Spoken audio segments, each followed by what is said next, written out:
This is a surprising turn of events. Now, not the first part of this story, the fact that the FBI, under the control of Kash Patel, a massive Trump sycophant who wrote a cringe Macbeth ripoff children's book called The Plot Against the King, that's about how the knight Kash Patel has to try and stop the Queen from executing a plot against King Donald Trump, and the Queen is none other than Hillary Clinton. Now, why Donald Trump and Hillary Clinton would be married, that's besides the point, but anyway, very cringe stuff. That guy now runs the FBI. When Trump was running, he used the populist sentiment around the Epstein supposed suicide to argue that the Biden administration is covering up vital information the American people want access to. Conveniently, all this Epstein stuff blew up and was talked about, and yet everyone neglected to talk about the fact that Donald Trump was president when Epstein died in prison. Trump was literally running the country when that happened, but everyone seems to forget that detail. Somehow it was the Clintons or the Bidens that did it, but Trump runs, and his cohorts run on the idea of releasing the Epstein files, of getting that client list out there, a client list that has been talked about relentlessly by Trump and his ilk as something that would expose the Democrats for their involvement with Epstein. Despite the fact that Trump has been very publicly involved with Epstein for very long time, he still claimed this repeatedly. And so, when Elon broke up with Trump a few weeks back, he called Trump out as clearly being on the Epstein client list. The Epstein client list that he's been very wishy-washy about releasing. And now, Kash Patel has come out, head of the FBI, to claim there's nothing more to see here. There is no client list. There is nothing more to the Epstein files that we should have any interest in, and it's time to move on because the official story was completely true. But we're hearing it from Trump's administration now. So, of course, some MAGA conspiracy nuts have decided, yeah, I guess the Epstein did kill himself. But the majority of them, and I mean the majority of them, are frothing at the mouth. They feel betrayed that Trump and his administration are not following through on one of the most hyped promises that he made and promised to fulfill should he get elected. And so here we are now with the second part of this story, which I kind of find to be the more unexpected part. CoffeeZilla has made a video about this, probably what has been lauded as one of the best videos breaking down the situation on YouTube. And he is pissed. He put out a video called Epstein Harmed, over 1,000 victims, but no client list. I'm excited to watch this. I have avoided watching this video, and as a CoffeeZilla fan, that has been quite painful for me. So it's time to finally pull this splinter out and watch this video I've been eager to check out myself for about a day now. Let's find out all about this supposed no Epstein client list thing. Back to the void, boy. Today we're talking about Jeffrey Epstein. The big update, which is just that he had no client list and offed himself. That's according to Axios in a big scoop. They apparently got a hold of this document from... Reminder, Trump's DOJ and FBI. Those groups that are literally led by some of the biggest Trump sycophants in existence, particularly the FBI. From the US DOJ and FBI, kind of a joint statement here. We're going to go through it. They say, as a part of a commitment to transparency, the Department of Justice and Federal Bureau of Investigation have conducted an exhaustive review of the investigative holdings related to Jeffrey Epstein, sort of a relook at the evidence, if you will, and they come to some very interesting findings. And it's interesting in that it's contrary to what a lot of what they've been saying all along. And that's what's kind of the problem here. For the last few months, we've been teased along with these statements about, we've got the client list. The DOJ may be releasing the list of Jeffrey Epstein's clients. Will that really happen? It's sitting on my desk right now to review. We've got thousands. They've been repeatedly saying they've got, when they want to get hype, they talk about how the client list is coming and they've got it. Now they're claiming it doesn't exist. Trump has said he doesn't want to release it maybe because there could be some phony stuff in there, but that's still acknowledging its existence. And now supposedly there is no client list. And it's time to move on and stop caring about this because they can no longer wring anything useful out of this story, out of this concept politically. and they have no actual punchline. They have nothing to deliver to people. They just had promises. The videos. There are tens of thousands of Bait and videos switch of Epstein with children or child. And then, Kash Patel goes on Joe Rogan and says, hey, there ain't no videos. If I had a video of a guy on an island committing a felony, don't you think you know about it? Again, logical play out. If there was a video of some guy or gal committing felonies on an island and I'm in charge, don't you think you'd see it? So already, seems like a bit of a contradiction. Now, Joe Rogan even tries to give him the out, like, oh, maybe. I don't think we'd see it if it was Donald Trump doing the felony in question. No, I don't think we'd see it. You wrote a book called The Plot Against the King and made Donald Trump the king. You don't have it. And he's like, no, we're giving you everything. If you have access to it. If I have it, period. Right. If I have it. Right. If you have it. Right. But you can't say that you have it. Joe Rogan having the head guy of the FBI on his show really demonstrates how hollow this idea of like outsider, non-establishment, populist vibe that Joe Rogan goes by is. Like, he really doesn't believe in any of that shit.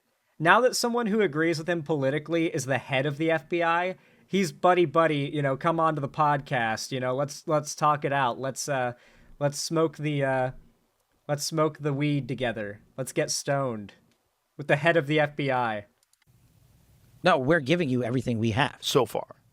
Everything we have so far is Have the you guys universe. gone over all the video that's available? Yeah, that's what I'm telling you. That's what takes so much damn time. And so there already was a wedge with what we were sort of told we're going to get versus then they come out and say, hey, nothing to see here. And today is a little bit more of that. It's a little bit more of the finger wagging at the conspiracy theorists, which is ironic given that both Kash Patel and Dan Bongino, who have now come out saying there's nothing to see here, guys, were saying, oh, there's a lot to see here before they got in. Who killed Jeffrey Epstein? This doesn't look right. It doesn't look like a suicide. It's unbelievable. The guy killed himself. Now, maybe that's because they did a deep dive and they're just being honest with people. Again, you want me to? I've seen the whole file. He killed himself. But I think you deserve criticism if you're going to engage in this type of conspiratorial thinking and then when it's convenient for you, you expect the trust of the people. If you're the one saying like, hey, those guys can't be trusted, you become that guy and you go, well, guys, you can trust me, right? When I'm going to say the exact same thing. Everyone's been. I think it's starting. I think the countercultural shift is starting. Like, Trump being the cool outsider never flew as well once he got into office. The hype of Trump being in office in 2016, when he won in 2016, lasted for conservatives for roughly 6 months to a year, but it quickly became really hard to push the idea that Trump is like the representative of the average everyday American when he'd been in office for 2 years and nothing was changing for the better. Like, with all these scandals stacking up and, using these stories that they boosted like crazy, spent a lot of money to boost, claiming like, this Epstein thing, we got to get Trump in power because of this Epstein thing. We need to see the Epstein files. Biden won't release them. The Democrats won't release them. And now they're refusing. It's backfiring on them hard. Like, they should have veered off of this topic months ago if they didn't want to deal with massive fallout over not keeping this promise. But we'll see. We'll see how long the anger about this lie that Trump pushed ends up staying around. Because people seem to be making the connection that, why doesn't Trump want us to see this file? Like, what reason would Trump want to hide these files from us? Saying this whole time. That's why it's so stupid. I mean, you guys set up all the wrong expectations. You told us we're going to reveal the truth, and now they're saying there's nothing to see here, and shame on you for thinking there was. And once again, This is more self-contradiction, because in this statement, we actually find immediately first page, second paragraph, saying that there's a large volume of images of Epstein, images and videos of victims who are either minors or appear to be minors. And my question is, there's no one else? In this statement, they admit that Epstein harmed over 1,000 victims. So you got 1,000 people, either some form of evidence that he harmed. Nobody else was involved. Epstein's around the most powerful people on the planet. 1,000 victims. No, nobody else. There's images and videos. Apparently, that's what they say. Nobody else is on camera, right? Because otherwise, that would mean that the FBI director went on Joe Rogan and told a lie, told a little fib. If there was a video Would be a little bit of a fib, huh? Well, you know, I really want to point something out, by the way, that doesn't get a lot of attention or discussion, but I will repeatedly bring this up. Donald Trump and Jeffrey Epstein back in 2016, years before Epstein would get a lot of attention broadly for the stuff that he was up to, Donald Trump and Jeffrey Epstein went to court as defendants in a case in which they were accused by two women who remained anonymous that when they were 13 years old, Donald Trump and Jeffrey Epstein trafficked them and raped them. Their story aligns 1-to-1 with the testimony we would get later, years later, in the Epstein trials from people we now know 100% to be victims of Epstein. Their stories ended up lining up perfectly with the stories of these original two women. They dropped their charges because Trump supporters started mass threatening them and they got scared into silence.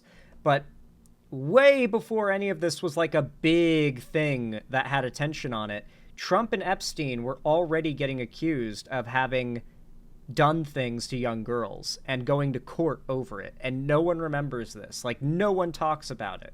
But it's immediately what comes to my mind. Oh, yeah. You got the David Pakman video about it? Nice. Hey, there's been a lawsuit filed in federal court in New York accusing Donald Trump of raping a 13-year-old girl in 1994 before threatening to allegedly harm her and her family if she talked. The woman's been identified in court documents as Jane Doe. She claims to have met... This is like a 9-year-old story, by the way. Like, this is like decade-old news. No one talks about this. Donald Trump at several parties in the Upper East Side thrown by billionaire investor Jeffrey Epstein during the 1990s. And the suit alleges that Trump and Epstein lured the then 13-year-old and several other young women or girls to the parties with promises of modeling careers and cash. And according to the allegations, Donald Trump tied her to a bed, exposed himself, presumably his penis, and raped her while ignoring her pleas to stop. Now, you might hear these allegations and say, David, you're just making stuff up. Well, no, I'm not making stuff up. I'm relaying to you what has been alleged in this federal filing. The suit states that Donald Trump responded to the pleas to stop by violently striking the plaintiff in the face with his open hand and screaming that he would do whatever he wanted. Now, there's another woman identified in these documents as Tiffany Doe. She supports the allegation, saying she also met Jeffrey Epstein at the Port Authority, where he in New York, where he hired her to seek out and recruit other young women for these parties. And she says, when asked, why did you remain silent until now? She said she still felt threatened about the possibility of coming out. Lewis, we also have from a Vice transcription that in 2010, Epstein pled the fifth when being asked by a lawyer representing one of his alleged victims about his relationship with Trump. Jeffrey Epstein was asked, have you ever had a personal relationship with Donald Trump? To which he answered, well, what do you mean by a personal relationship? Have you socialized with him? To which Epstein answered, yes. Have you ever socialized with Donald Trump in the presence of females under the age of 18? And Jeffrey Epstein answered, though I'd like to answer that question, at least today, I'm going to assert my 5th, 6th, and 14th Amendment rights. Wow. So, that does not get talked about anymore. This was 9 years ago, and this story has been buried. Most people don't remember it, and those that do just don't really talk about it. I refuse to not talk about it. It is so relevant to what's happening right now, and I feel a responsibility to like remind as many people as possible that 9 years ago, that story came out. And now all of this is happening. And if you can connect dots, like 3 dots, the conclusion is pretty obvious. Of some guy or gal committing felonies on an island, and I'm in charge. Don't you think you'd see it? But he says he's going to get the evidence out. So how do you square this, right? There's 1,000... Was Epstein just filming himself the whole time? For like, did he put it in the evidence box? I mean, that's the ridiculous thing about this. Why would you film yourself committing these acts? That's where the whole blackmail angle came from. Was there's all these videos for what, right? And I'm sure those people, these powerful people, did not consent to being recorded. So what else was this being used for? It's just pretty amazing. This whole statement seems to absolve any third parties, saying that they really have nothing else that they can bring that would expose third parties to allegations of illegal wrongdoing. Saying later, this systemic review revealed no incriminating client list. Now, here's where I got to say, like, yeah, what, you didn't find the little notebook that had the, like, every guy that did something wrong on it? Yeah, obviously that's probably not going to exist, right? But if you have videos and somebody appears in the video doing something bad, it's not a client list, but that's a client, right? So I just find it so hard to believe. I just don't believe. I'm going to be honest. I don't believe that there's not a client list either. Someone like Jeffrey Epstein had to have had some kind of book, right? Like a client book, like some kind of evil ledger. And then, of course, there's got to be some kind of like private server where he was keeping blackmail, because you can't run like something like what he was running and not be blackmailing everybody involved. Like, we're not just talking about a client list, but like all of his clients' dirt, their involvement, evidence of their involvement. Like, you know that exists. Epstein did not run this like sex trafficking operation without those measures being taken. There's shit getting covered up and everyone knows it. Everyone knows how these operations work. Like, Epstein's operation was not the one sex trafficking operation in which there was just magically no evidence of who was using his services. That's clearly not how this works. There were very powerful people, maybe the president, that were clients of Epstein's, and those people don't want that information getting out. I do not believe that you had so many videos, apparently enough to catalog over 1,000 victims, and not a single other person other than Epstein appeared on any of them, right? He's friends with all these famous people. He got rich, and nobody knows how he got rich. People suspect that it was some form of blackmail, but the FBI seems to basically say this is a conspiracy theory. They say perpetuating unfounded theories about Epstein serves neither of those ends of combating child exploitation. No way. No way. Kash Patel's FBI is now anti-conspiracy theory, but just on this one issue. You better not be pushing Epstein conspiracy theories now anymore in Trump's America. That's now dangerous misinformation that must be combated.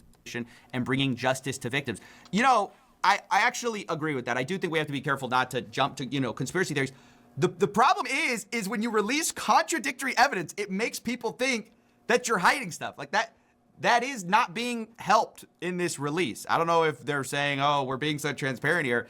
It seems like the first big release was a nothing burger. Then they said they had, reviewing. Remember, the first big release was redacted documents from court everyone already had seen.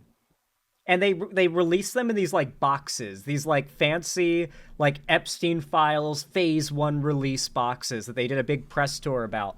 And then that was all that ever came out, and now apparently there's nothing more. But they really talked about how we have the client list on my desk right now. We're preparing it to release. We're putting out phase 1 of the Epstein files. The unredacted version is coming soon. All these videos. Then they say if we have videos of people committing crimes, we tell you about those. And then they say we have thousands of videos, but we're not going to show you them because there's nothing to see. There's nobody on there important. I mean, it's just unbelievable. Quote, we did not uncover evidence that could predicate an investigation against uncharged third parties. In other words, there's nothing we found that would be useful for a future investigation. That's what I find so interesting. Like, I get if you don't want to accuse someone in a press release of something that you haven't accused someone of, like, with criminal charges, right? I get it. That's kind of the Department of Justice's way. Even if they have a file on somebody, but they're not going to charge them, they redact their names, usually. But in this case, they're kind of saying, we didn't find anything that we would, it's such a strongly worded statement. That's what's weird about it. Why wouldn't you just be vague if you had these pending cases, right? I find it so weird that the people in the FBI right now have come in with such a mission to, on the one hand, say, hey, we're going to be totally transparent. And then, oh, well, we're not going to show you that. We're not going to show you that. We don't want to re-victimize anyone. Okay, that's fine. But then how are you going to make a bunch of absolute statements that make no sense and contradict what you said earlier? Like, how can there be so many victims and there's so many people that were using Epstein's quote-unquote services And then you also claim that there's no client list, there's no paperwork, and no evidence has been found to pursue future legal action against other perpetrators. Just outright stating, nothing more to see here. All of Epstein's clients got away with it. We have no means to pursue them. That's the end of story. Don't spread any conspiracies about this or talk about it anymore. Thank you very much. Really? Did they really think this was gonna fly? Like, even with their own crowd, did they think this was gonna fly? Like, if you're saying we can't say anything, then don't say anything. Don't say, hey, we're going to tell you everything. Well, we actually cannot. You know, we can't actually show you. And that kind of overconfidence extends to also their, you know, pronouncement about, hey, there's nothing to see here as far as the death of Epstein, because they don't really show much new here. We knew that this footage of the common area existed. Basically, they showed the 10-hour footage of the... Supposedly, this is all the footage they have to release, is one camera view of the common area of where Epstein was set up, and nothing else. Like, this is the only angle they had, the best angle they had of Epstein's cell, which is apparently, like, here. This right here is apparently Epstein's cell. And supposedly, this is the best footage they have to release to prove that Epstein killed himself. The common area during the time at which this all would have happened, Epstein's death. And so this is supposed to be like the absolute bulletproof, you know, to show everyone that, oh, there's no way that someone could have gotten in here. But this is not actually Epstein's door. So, I mean, I don't know the exact layout of the prison. I'm not going to pretend to know everything there. But this is no more proof than we already had. We already knew this existed. The questions were about all the security malfunctions of the much more important cameras than just the common area. I'm not sure how a 10-hour video of a common area definitively proves anything new. That's what I'm saying. You can't come in and go, hey, we got this bombshell. It's what you already knew, right? That doesn't make sense. And also, we've confirmed there's over 1,000 victims. Don't know who by. I mean, like, only Epstein? Really? Look at the charges of Ghislaine Maxwell. I mean, it's insane. Are we saying they were all to Epstein? So there's 1,000 victims, and none of them are making allegations as to who assaulted them? Like, if there's so many victims, like, are they all dead? Are they in witness protection and unable to make any comment whatsoever about who victimized them? Single one. Over 1,000. Only for Epstein. The way he got his money. We have no idea. It doesn't make sense.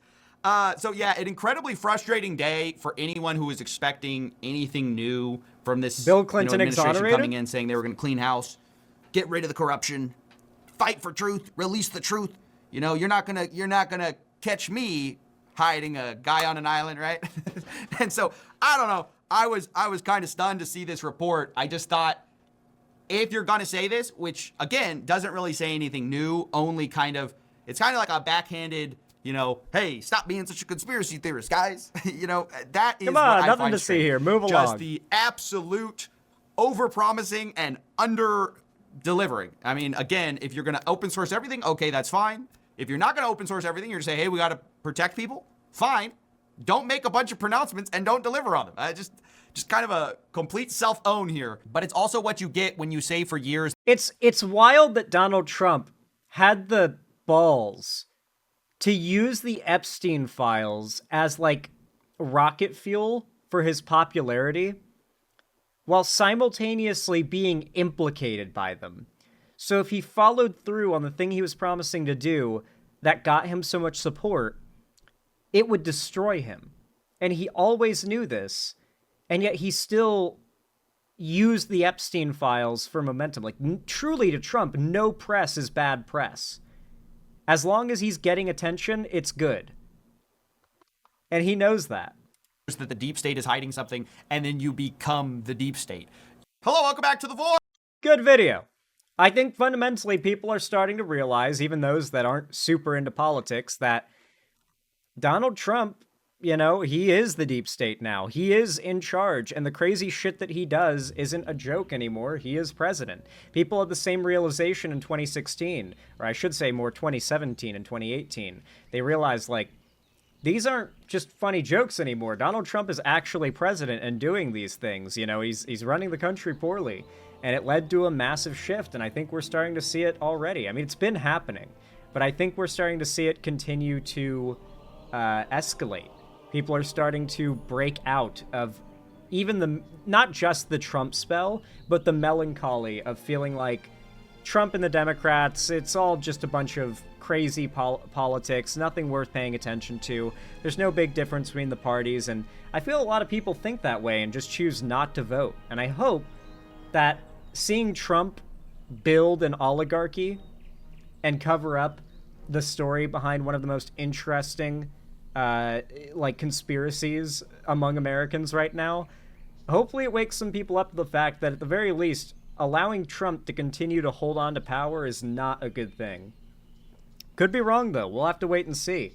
Comment down below what you think's going to happen, because every comment and every like really does help the channel a lot, whether you're watching my streams or my videos. It means a ton. Every lurker turned liker is a massive win for both me and the left, so don't forget, make sure you like other left-wing content creators' videos and drop comments on them as well. YouTube loves engagement. It's really the thing that makes content succeed.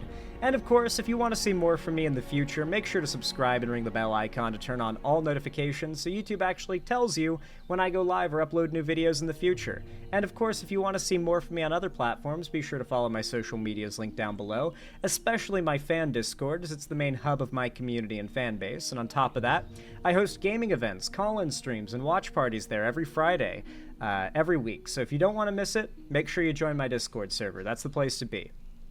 And finally, if you want to support me directly, financially, help me keep the lights on and a roof above my head here at the Xander Hall studio, then please consider donating, subscribing, or gifting a sub to someone else on my website, xanderhall.com/live, or support me through YouTube, Twitch, Streamlabs, Stream Elements, Patreon, or buy some custom Xander Hall merch to the Streamlabs link down below in the description. But regardless of how you support me, thank you so much for watching, and as always, have a good one.